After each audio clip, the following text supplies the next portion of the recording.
Muchísimas gracias. Hola doctores, pues bueno, ya me presentó el doctor López, pues yo agradecido de esta invitación y pues feliz, contento de regresar al alma mater a ser invitado y dar algunas clases en la materia que pues como ya comentó el doctor, es una materia que pues es fundamental en el tema de cirugía. Vamos a comenzar diciendo que, pues bueno, así como es un tema fundamental, la respuesta metabólica al trauma en la cirugía es un tema árido, es un tema molecular, es un tema que yo la primera vez que lo leí me costó trabajo entenderlo. Es un tema que ya hasta que lo tomas en la práctica vas entendiendo, pero no se preocupen, lo vamos a ir desarrollando. Y el día de mañana vamos a tener unos ejemplos ya aterrizados a la realidad intrahospitalaria. Bueno,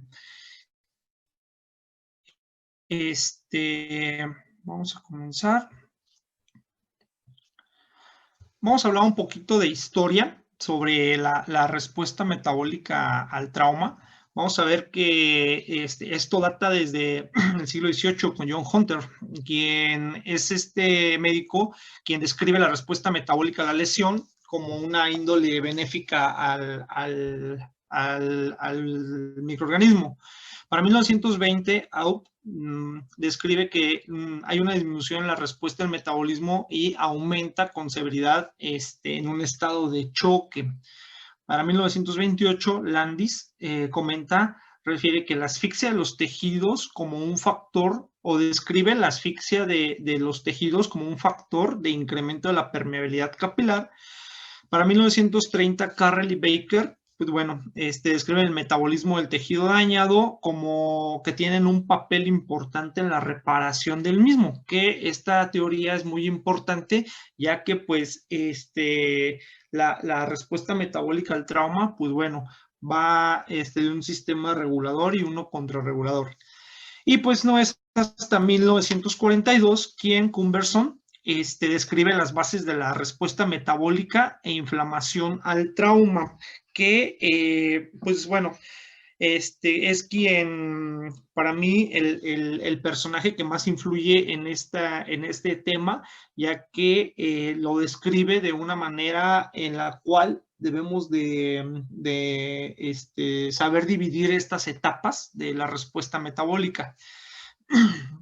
Ok, vamos primeramente a definir qué es la respuesta metabólica al trauma, y la vamos a definir como la respuesta que desarrolla el organismo ante cualquier tipo de agresión, que consiste en la reorganización de los flujos de sustratos estructurales y energéticos para atenuar las alteraciones producidas por el organismo. ¿Ok? Bueno, antes de comenzar, entrar de lleno a lo que viene siendo la respuesta metabólica al trauma, tenemos que tener bien en claro varios conceptos, ¿ok?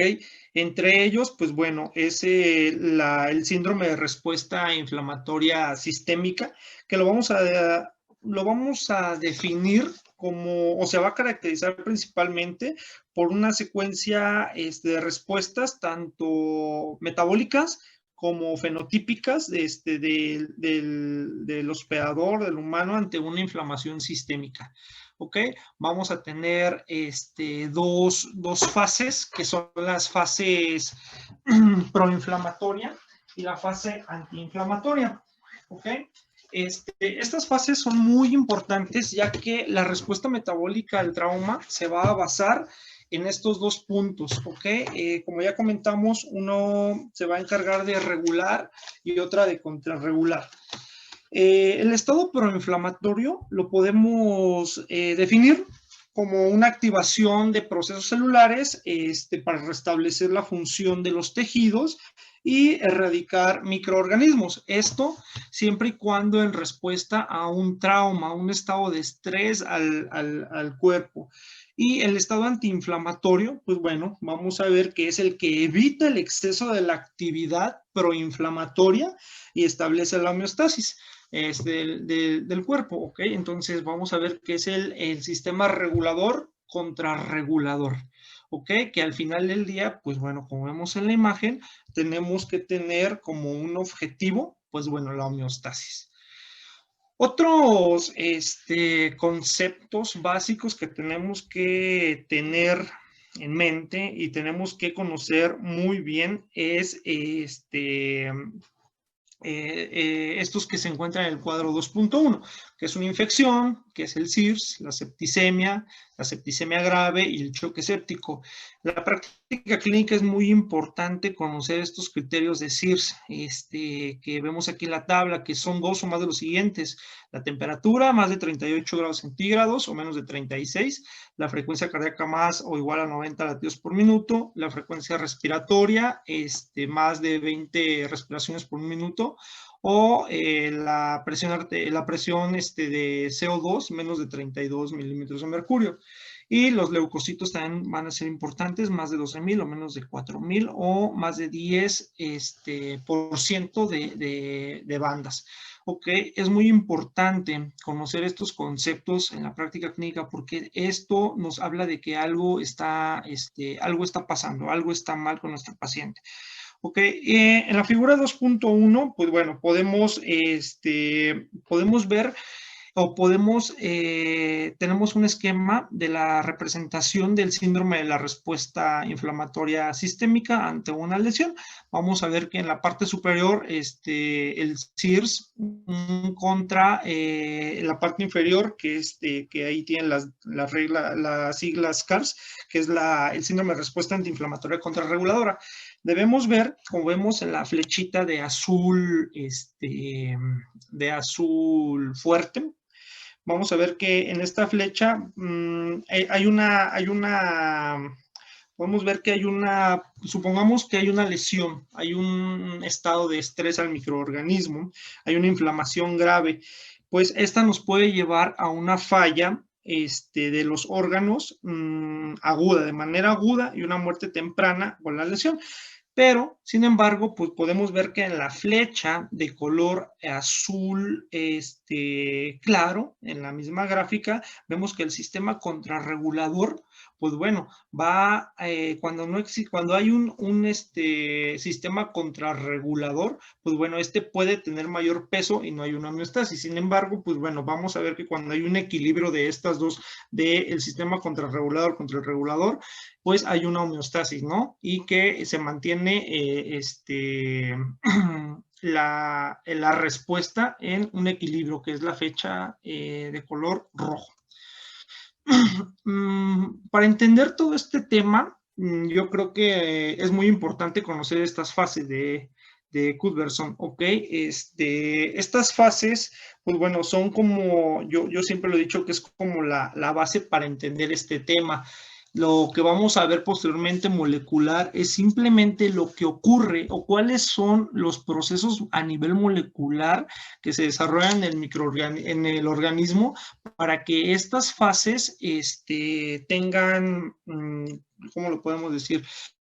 Son fases clínicas que el paciente va a manifestar ante la respuesta metabólica al trauma. Bueno, vamos a ver que estas fases las vamos a dividir en la fase F, que es una fase hipodinámica, que generalmente, pues bueno, va a ser una fase que va a durar horas. La fase flow, que es una fase hiperdinámica, que esta fase nos puede durar días, inclusive semanas, ¿ok? Y tenemos una fase anabólica. Bueno, esta fase de flow se va a dividir en la catabólica y en la anabólica, que igual nos puede durar semanas, inclusive meses. Ok, vamos a ver, y es muy importante poner atención aquí, que que pues bueno, estas fases van a tener las siguientes características, ¿ok? Como comentábamos, la fase F o de choque va a ocurrir en las primeras horas, 48, 72 horas generalmente, posterior al trauma, ¿ok? Posterior a la lesión que ocurre en el cuerpo. Se va a caracterizar por una disminución de la perfusión tisular, una disminución de la velocidad metabólica, disminuye el O2, disminuye la tensión arterial, y se va a caracterizar también por disminuir la temperatura. En la fase flow aguda, en lo que compete al catabolismo, que esta fase va a durar días, inclusive semanas, posterior a la semana, es como una fase de recuperación en la cual, pues bueno, se invierten o es como una fase ya de recuperación a la fase previa de F. Es cuando va aumento de los glucocorticoides ante respuesta a este trauma, un aumento del glucagón, aumento de las catecolaminas, hay liberación de citocinas, mediadores lipídicos, producción de proteínas, aumenta la excreta de nitrógeno, la velocidad metabólica va aumentando, ya va aumentando, recuperando el cuerpo el volumen de oxígeno. Y pues bueno, para la fase flow, o es una adaptación, hay que recordar que esta fase, pues bueno, nos va a tardar semanas o meses. Es en la cual, la fase en la que nuestro paciente, pues bueno, tiene o va a salir de este periodo de estrés al que fue sometido, y es una fase en la cual empieza a recuperar todo lo que esta respuesta metabólica tuvo impacto en nuestro cuerpo, ¿ok? Entonces, esta se va a denominar también como la fase flow de adaptación. Es cuando, pues bueno, las hormonas vamos a ver que hay una disminución de la fase hipermetabólica, vamos a ver que la respuesta hormonal va a ir disminuyendo gradualmente, que más adelante vamos a ver qué impacto tiene ante la respuesta al trauma. Se va a asociar a una recuperación ya de nuestro paciente, vamos a ver que las proteínas corporales se van a ir creando una homeostasis, curación de las heridas en relación al aporte de los nutrientes, ¿okay? Es una fase en la cual nuestro paciente podemos decir que ya está saliendo como de este estrés sometido. Entonces, es muy importante que en estas fases aterricen todo lo que vamos a ver a continuación. Todo lo que vamos a ver a continuación es todo lo molecular que pasa en nuestro cuerpo ante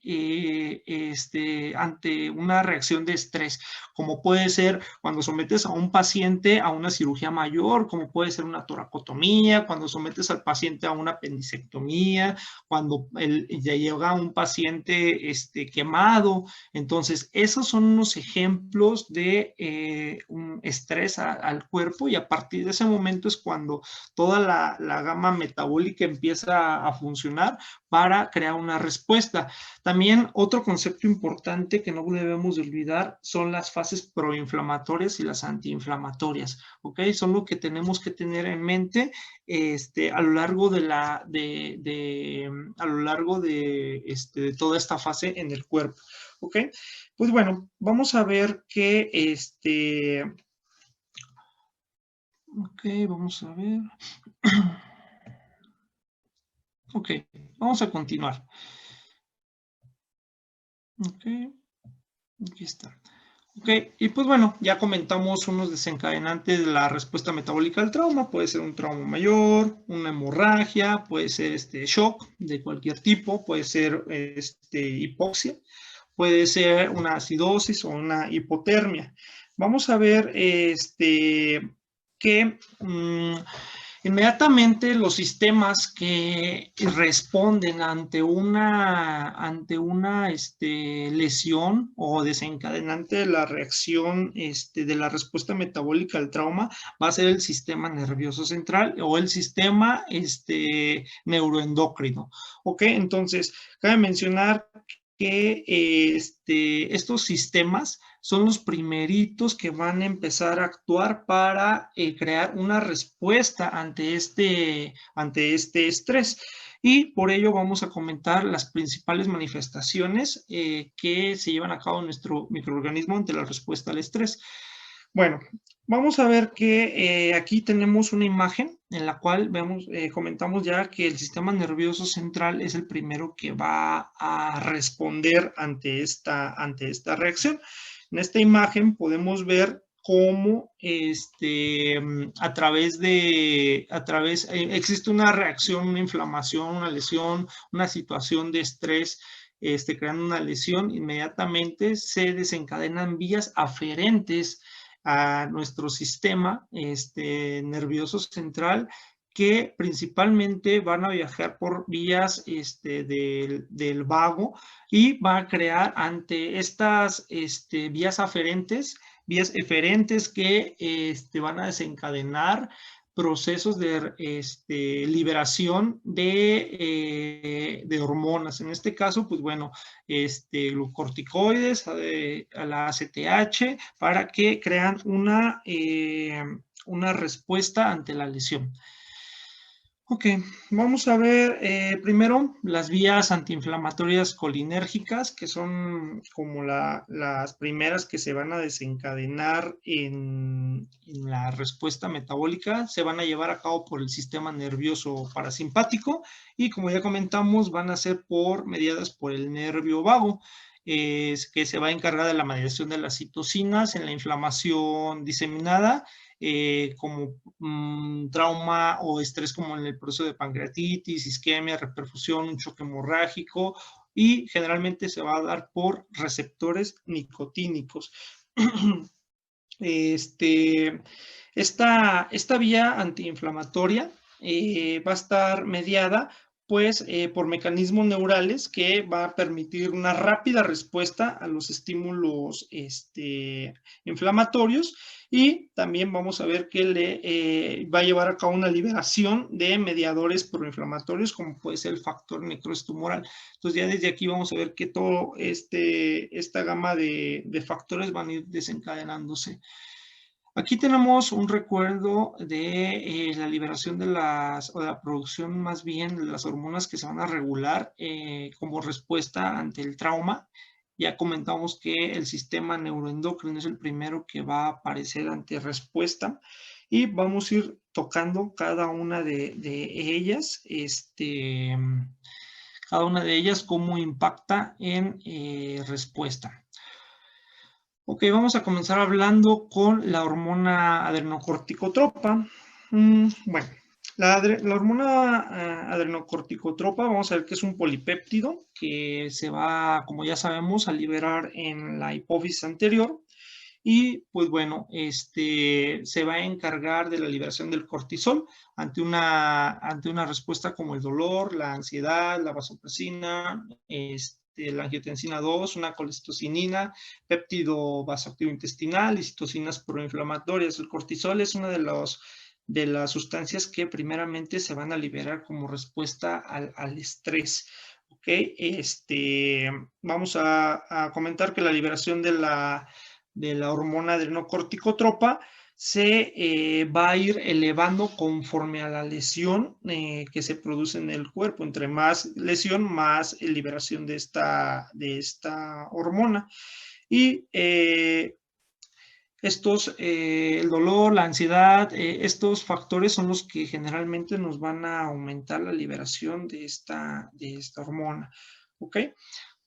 Aquí tenemos un esquema en el cual, pues bueno, cómo va a actuar esta hormona para la formación de los mineralocorticoides, el glucocorticoide y los esteroides sexuales.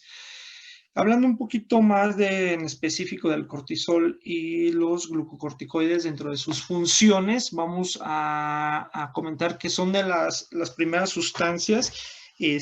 Bueno, primeramente el cortisol, pues es una hormona, como ya sabemos, esteroidea, glucocorticoide, que va a ser liberada por la corteza suprarrenal en respuesta a la ACTH, como vimos ya en este esquema.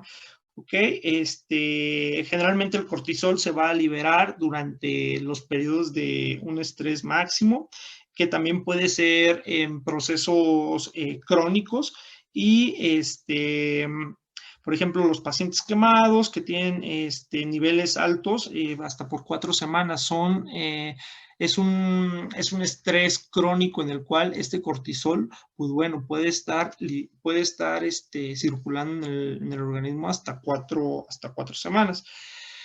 Vamos a ver que otra de las funciones es potenciar el glucagón, la adrenalina, que va a crear un estado de hiperglucemia. A nivel muscular se va a encargar de la degradación de proteínas y aminoácidos mediante la liberación, media la liberación de lactato. A nivel del tejido adiposo, se va a encargar de la liberación de los ácidos grasos, los triglicéridos y el glicerol, y tiene un impacto importante para afectar la cicatrización, de manera que se va a reducir, el cortisol va a reducir el factor transformador del crecimiento y el factor de crecimiento similar a la insulina 1 en las heridas, ya que estas pues son importantes para que se lleve a cabo una buena cicatrización. Bueno, también vamos a comentar que las enfermedades graves, vamos a continuar con los glucocorticoides. Ahora, vamos a ver que los glucocorticoides tienen propiedades inmunosupresoras, van a inhibir la migración de los leucocitos al sitio de la inflamación, van a suprimir la quimiotaxis y normalizan la apoptosis celular, mantienen una función fagocítica de los neutrófilos. Otro mediador es el factor inhibidor de la migración de los macrófagos, que su principal función es revertir los efectos antiinflamatorios del cortisol. ¿Okay? Es dentro de lo más relevante que se encarga este factor inhibidor de la migración de macrófagos. Otra de las funciones es que durante los periodos de estrés, periodos de hipercolesterolemia o inmunosupresión, este factor de migración de macrófagos va a modular o se encarga de la modulación de una respuesta inflamatoria mediante la inhibición del cortisol sobre unas células que son los inmunocitos. Y pues bueno, esto aumenta como respuesta o como resultado, mejor dicho, aumenta su actividad contra los patógenos extraños. La hormona del crecimiento, la hormona del crecimiento, pues bueno, es una neurohormona que se va a expresar, como ya sabemos, en la hipófisis, que va a tener el objetivo de tener tanto efectos metabólicos e inmunomoduladores. Bueno, dentro de sus funciones se va a promover la síntesis de la proteína y se va a encargar de la resistencia a la insulina, así como también se va a encargar de intensificar la movilización de las reservas de grasa en el cuerpo. Y pues bueno, vamos a ver que esta hormona, la secreción de la hormona del crecimiento, se va a favorecer por la hormona liberadora de la hormona del crecimiento y va a tener un efecto de inhibición ante la somatostatina. ¿Ok?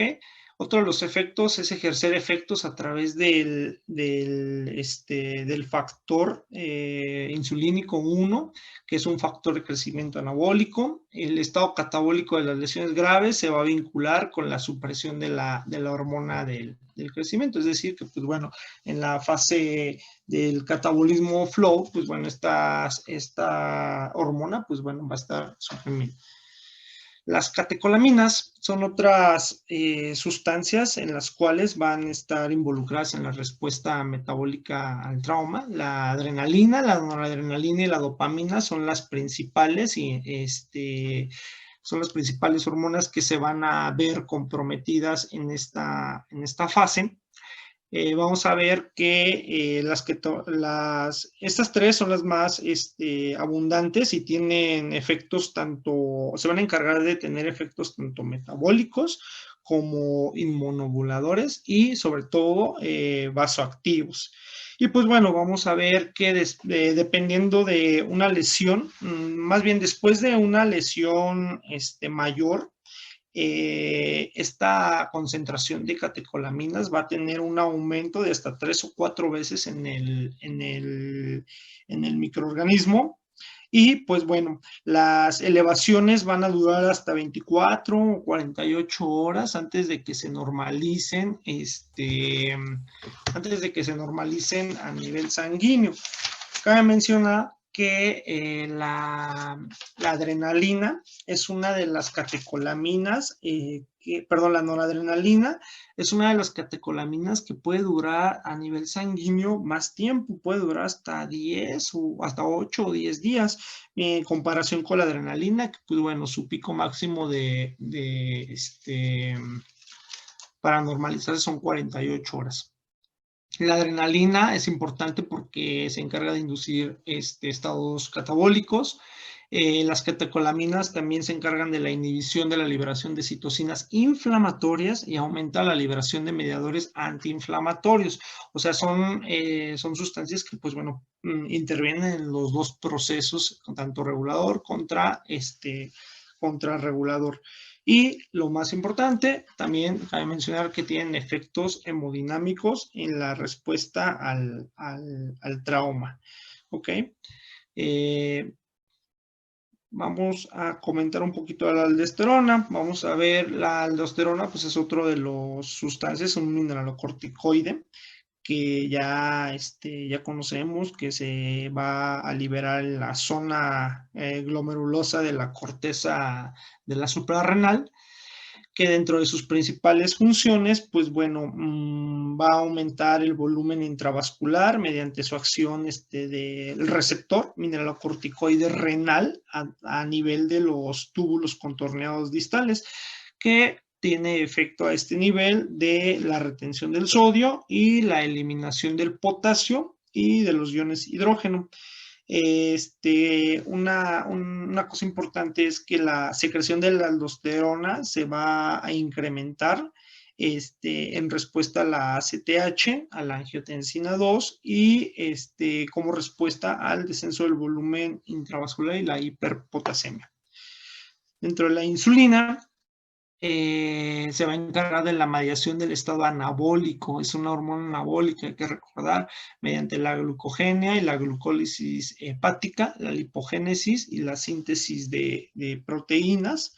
En un estado de hiperglucemia durante los pacientes graves tienen efectos inmunosupresores y en estos pacientes, pues bueno, existe un mayor riesgo de infección. Es por eso que en los pacientes que tienen una respuesta metabólica mayor, siempre es importante tener los niveles de glucemia dentro de los parámetros más normalizados que podamos. ¿Por qué? Porque existe un mayor riesgo de un proceso infeccioso. Bueno, y también, pues bueno, la regulación de la hiperglucemia en nuestros pacientes ante un estrés grave, pues nos va a disminuir las complicaciones, tanto infecciosas, y también va a haber un descenso de la mortalidad de nuestros pacientes. Vamos a comentar, hoy vamos a seguir ahora sobre los mediadores de la inflamación. Dentro de ellas, las citocinas son las más importantes. Son sustancias, las citocinas las podemos definir como una clase de proteínas de señalización que van a ser esenciales, sino que van a ser primordiales en las respuestas inmunitarias, tanto innatas como de adaptación. ¿Ok? Las citocinas, cuando actúan de forma local ante respuesta a la lesión, en el sitio de la lesión o la infección, median la erradicación de los microorganismos invasores y fomentan cicatrización de heridas. Esa va a ser la principal función de las citocinas ante un trauma local. También van a tener un papel como antiinflamatorio, causando la disfunción de inmunocitos y la inmunosupresión del hospedador. ¿Okay? Aquí en este cuadro, bueno, tenemos todas las citocinas, un cuadro de Schwartz, donde, pues bueno, vienen todas las citocinas y vienen las principales citocinas y el origen de donde provienen. no nos las vamos a aprender todas, solamente vamos a tocar los puntos más importantes de cada una y lo más importante de ellas, saber identificar cuáles pertenecen al grupo de las citocinas proinflamatorias y cuáles pertenecen al grupo de las citocinas antiinflamatorias, ya que, pues bueno, comentamos que este es un proceso de regulación contra regulación, mientras unas citocinas empiezan a ser, mientras las citocinas proinflamatorias, vamos a ver en el camino de la plática que cuando aumentan unas tienen que aparecer otras para disminuir los efectos de las proinflamatorias. Aquí tenemos más y también más. Ok, vamos a tocar cada una más adelante y sus principales funciones que afectan o que aparecen en respuesta al trauma. Otro de los mediadores en respuesta a la lesión, vamos a tener las proteínas de choque. Las proteínas de choque térmico son un grupo de proteínas intracelulares que se expresan o se van a aparecer en periodos de estrés como una lesión por quemadura, inflamación, infección. ¿Okay? Vamos a ver dentro de sus funciones van a proteger a las células de los efectos nocivos del estrés traumático, alertan al sistema inmunitario sobre el daño del tejido. Son sus principales funciones de este tipo de proteínas ante la respuesta. Las especies reactivas de oxígeno son moléculas que generalmente van a ser pequeñas con una reactividad intensa y pues bueno, dentro de las principales funciones se encargan de lesionar las células hospedadoras y los patógenos invasores mediante oxidación de los ácidos grasos. Va a ser de las principales funciones que van a tener las especies reactivas de oxígeno. ¿Okay?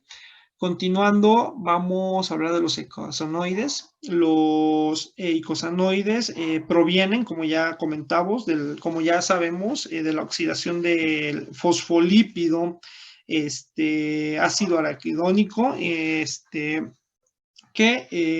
bueno, vamos a tener varios subgrupos como las prostaglandinas, vamos a tener, hay que recordar las prostaciclinas, los tromboxanos, los leucotrienos. Dentro de sus principales funciones en esta respuesta va a ser la de generar respuesta proinflamatoria. Son mediadores potentes de la fuga capilar, la adhesión a leucocitos, activación de los neutrófilos, broncoconstricción y vasoconstricción. ¿Ok? Son de las principales funciones que vamos a comentar de este grupo. Los ácidos grasos, dentro de sus principales funciones no está bien establecido cómo actúan. Son todo lo que se sabe de ellos solamente son estudios experimentales que se han llevado a cabo. En humanos no ha habido demostración de los ácidos grasos. Se dice que los ácidos grasos, como el omega 3, tienen efectos antiinflamatorios específicos, inhiben la inflamación, aminoran la pérdida de peso, aumentan la perfusión a nivel del intestino delgado, incrementan la protección de la barrera intestinal como mecanismo de defensa al trauma. Y pues bueno, también se relaciona como factor de buen pronóstico la administración o la liberación de los ácidos grasos, sobre todo el omega 3, con una menor necesidad de que un paciente tenga una ventilación mecánica, una estancia intrahospitalaria corta y que tenga una menor mortalidad. Ok, continuando, vamos a hablar del sistema calicreína-cinina. Es un grupo de proteínas que contribuye sobre todo a la inflamación. Se va a encargar y va a tener efectos sobre, bueno, la inflamación, el control de la presión sanguínea, la coagulación y respuesta al dolor. Sobre todo si hablamos de la bradicinina y la calicreína, aumentan en respuesta a la bacteriemia, a la hipotensión, a la hemorragia, endotoxinas y ante lesiones, lesiones ísticas. También van a actuar como mediadores de varios procesos fisiológicos, como la vasodilatación, el aumento de la permeabilidad, a nivel capilar sobre todo, el edema de los tejidos, la activación de la vía del dolor y también disminuye la presión de perfusión renal.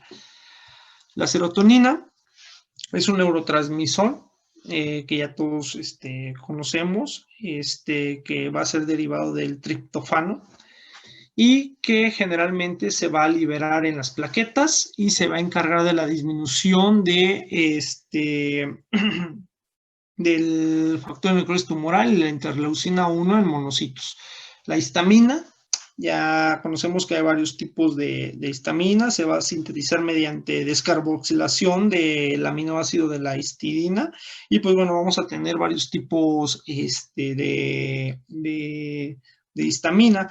Dependiendo del receptor, vamos a tener el H1, que sus principales funciones se van a encargar de la vasodilatación, la vasoconstricción, la motilidad intestinal, la contractibilidad miocárdica. Este tipo de histamina van a actuar a nivel de estos sitios. Los H2 se van a encargar sobre todo de la secreción de ácido en las células parietales gástricas. El H3 va a funcionar como un autorreceptor que va a disminuir la cantidad de la histamina producida y el H4 se va a encargar sobre todo de la quimiotaxis de los eosinófilos y los mastocitos. La histamina sobre todo se va a liberar en pacientes con un choque hemorrágico grave, en pacientes quemados, en pacientes con una septicemia severa y en traumatismo grave. Ok, bueno, ya vamos a empezar a hablar un poquito de la respuesta, cómo actúan las citocinas, que ya habíamos visto en la tabla anterior. Hay que recordar lo importante de estas, cuáles son citocinas proinflamatorias y cuáles son las citocinas antiinflamatorias, ¿ok? Vamos a comentar, vamos a empezar hablando sobre el factor de necrosis tumoral. Vamos a ver que el factor de necrosis tumoral va a ser una citocina del grupo proinflamatorio. Se va a sintetizar en los macrófagos, en los monocitos y en las células T, que este tipo de células sobre todo abundan a nivel del peritoneo y los tejidos esplácnicos. Se va a encargar de estimular la degradación muscular, caquexia, mediante el aumento del catabolismo, activa la coagulación, la migración celular y la fagocitosis de microorganismos. Además, se va a encargar de intensificar la expresión de las moléculas como la prostaglandina E2, el factor activador de las plaquetas, los glucocorticoides y los eicosanoides. Otro de las citocinas proinflamatorias es la interleucina 1, que aquí, pues bueno, vamos a ver que hay dos tipos de interleucina 1, una alfa y una beta. Generalmente la alfa se va a relacionar con la membrana y la función por contacto celular, y la interleucina beta se va a encargar sobre todo de mediar la secuencia inflamatoria, que va a ser similar a la del factor de necrosis tumoral. Se va a sintetizar sobre todo en los monocitos y los macrófagos. Se dice que cuando existen dosis altas de la interleucina 1 a nivel circulatorio se va a producir un compromiso hemodinámico profundo. Es un pirógeno endógeno por excelencia, porque actúa sobre todo a nivel del hipotálamo y estimula la actividad de prostaglandinas y produce una respuesta febril. Y pues bueno, ya comentamos, citocina proinflamatoria. La interleucina 2, vamos a ver qué es una interleucina, de igual manera una citocina proinflamatoria que va a aumentar en respuesta a la interleucina 1. Y pues bueno, también podemos comentar que es un promotor de la proliferación y diferenciación de los linfocitos T, al igual que la producción de inmunoglobulinas, y se encarga también de mediar la producción de la barrera intestinal. Contribuye a un estado de inmunosupresión en un paciente quirúrgico. Y pues bueno, también podemos ver que cuando tenemos, aparte de un paciente con un paciente quirúrgico, también va a actuar como un modulador de la inmunosupresión a nivel de en pacientes con transfusiones masivas. Y pues ya. Siguiendo con la interleucina 4, ¿okay? Este es de las llamadas interleucinas antiinflamatorias. Se va a liberar sobre todo en las células T cooperadoras. Es muy importante la inmunidad mediada por anticuerpos y la presentación de antígenos. Se va a encargar de estas funciones. Aumenta la susceptibilidad de los microorganismos a los efectos antiinflamatorios de los glucocorticoides. Y pues bueno, citocina antiinflamatoria. Otra de las citocinas proinflamatorias importantes es la interleucina 6, que se va a liberar por los macrófagos. Entre sus funciones se va a encargar de estimular los mediadores antiinflamatorios, como lo es el factor necrosis tumoral y la interleucina 1. Se va a expresar sobre todo en pacientes con un shock séptico. Vamos a ver que es una interleucina que se va a detectar en la circulación a los 60 minutos de la lesión. Va a ser una de las más rápidas en aparecer. Su nivel máximo de aparición es a las 4 o 6 horas y va a persistir hasta 10 días, perdón. Es importante porque también se encarga de la liberación del cortisol, ya vimos las funciones de y en muchas enfermedades es un factor predictor de mortalidad, sobre todo en una sepsis abdominal, ¿ok? La interleucina 8 es otra interleucina que podemos decir que se sintetiza en los macrófagos y en las células endoteliales, actúa como quimiotrayente de neutrófilos y causa en la sepsis una falla orgánica múltiple. Otra de las citocinas antiinflamatorias es la 10, generalmente se va a sintetizar en monocitos. Va a tener dentro de sus funciones la secreción, su secreción va a intensificar, se intensifica por IFN y la interleucina 1 y se relaciona sobre todo con mortalidad y gravedad en los pacientes, sobre todo en pacientes con quemaduras. Pasando a otra citocina proinflamatoria, la 12, que dentro de sus principales funciones, una que va a aumentar el sistema de coagulación y se libera en fagocitos activados. La interleucina 13, dentro de sus funciones, bueno, va a tener, se dice que tiene funciones similares a los efectos inmunomoduladores de la interleucina 4 y se encarga de inhibir la liberación del factor necrosis tumoral y la interleucina 1. Cabe mencionar que es una citocina antiinflamatoria. Media la neutropenia, la moestopenia y la leucopenia. La 15, esta se va a sintetizar por muchas estirpes celulares, pero sobre todo por los macrófagos. Y dentro de su función, funciona como un regulador de la inmunidad celular y un inhibidor de la apoptosis de linfocitos. La 18 se va a liberar en los macrófagos y contribuye al compromiso hemodinámico durante el shock séptico. Otro rubro es el factor estimulante de las colonias de los granulocitos y los macrófagos. Como su nombre lo dice, pues bueno, se va a encargar de estimular estas colonias y aumentar las líneas celulares de los granulocitos y los monocitos para la posterior formación de macrófagos. son células que se dice que son primordiales en la médula ósea hematopoyética y dentro de sus principales funciones en la respuesta es inhibir la apoptosis de los monocitos y los neutrófilos y aumenta la liberación de las citocinas de los macrófagos como respuesta a estímulos inflamatorios. Vamos a ver que en muchas infecciones en pacientes que tienen infecciones micóticas graves o que se encuentran inmunocomprometidos, la administración de estos factores puede ser benéfica. Bueno,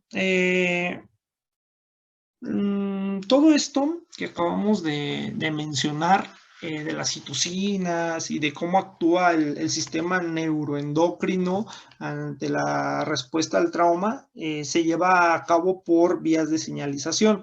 Hay muchas vías de señalización, vamos a tocar las vías de señalización, pues las más importantes. Podemos tener las que son acopladas a la proteína G, como es esta, que van a estar sobre todo involucrados los polipéptidos vasoactivos, los mitógenos, fosfolípidos, neurotransmisores y las prostaglandinas. La que va a ser mediada por canales iónicos, controlados por un ligando, que pues las señales químicas posteriormente se van a convertir en señales eléctricas y esta por ende va a haber un cambio de potencial en la membrana celular y se va a llevar a cabo la activación de los canales para que pues se lleve a cabo la señalización de las vías. Sobre todo va a estar involucrados los neurotransmisores, aminoácidos y la acetilcolina. Y también tenemos la vía de señalización por la tirosincinasa. En esta, pues van a estar involucrados los factores del crecimiento, las citocinas, que ya comentamos, y la insulina. Vamos a ver que en esta vía de señalización, pues bueno, va a haber receptores que poseen una actividad enzimática intrínseca y que posteriormente van a requerir de múltiples pasos de autofosforilación para encargarse de llevar a cabo la señalización intracelular de las moléculas. Otras vías de señalización, también tenemos el de Janus-sinasa, por mencionarlos, y también la vía de señalización de la proteína-sinasa activada por mitógeno, que pues bueno, también son importantes, pero las principales van a ser estas tres y debemos conocer cómo actúan y para que conocer también cómo se lleva a cabo la función de todas estas citocinas. Perdón, Felipe, Y, perdón, Felipe. sí, Doc. Oye, Felipe, mira, faltan como 7 minutos para que termine la clase. ¿Cómo ves si le podemos dejar aquí y Sí, continuamos mañana? sí, Doc. De hecho, esta es la última diapositiva. Ah, perfecto. Entonces, adelante, adelante, perdón, ¿eh? Sí, Adelante. bueno, tenemos que hablar un poco de la apoptosis, que tenemos que conocer que, pues bueno, es una muerte celular regulada que no genera una respuesta inflamatoria a comparación de la necrosis. Pues bueno, el aumento de una apoptosis se puede relacionar con una mortalidad por disminución del factor del INF y después de la fagocitosis de las células apoptósicas por los macrófagos hay una liberación de mediadores inflamatorios como la interleucina 10 que exacerba la supresión inmunitaria durante el shock séptico. Bueno, aquí yo creo le vamos a parar, bueno, ya es un poco pesado porque es mucha biología molecular, y como dice el doctor López, mañana continuamos, mañana vamos a aterrizar ya con ejemplos de casos clínicos, ya como todo esto, todas estas vías de señalización, todas estas sistemas neuroendocrinos, citocinas, llevan a cabo en un paciente ya hospitalizado. No sé si haya alguna duda o alguna pregunta. yo quisiera comentar mientras lo piensan, es de que tenemos una oportunidad hoy de repasarlo. Básicamente es del Schwartz y del Savington, ¿verdad? Sí, Doc.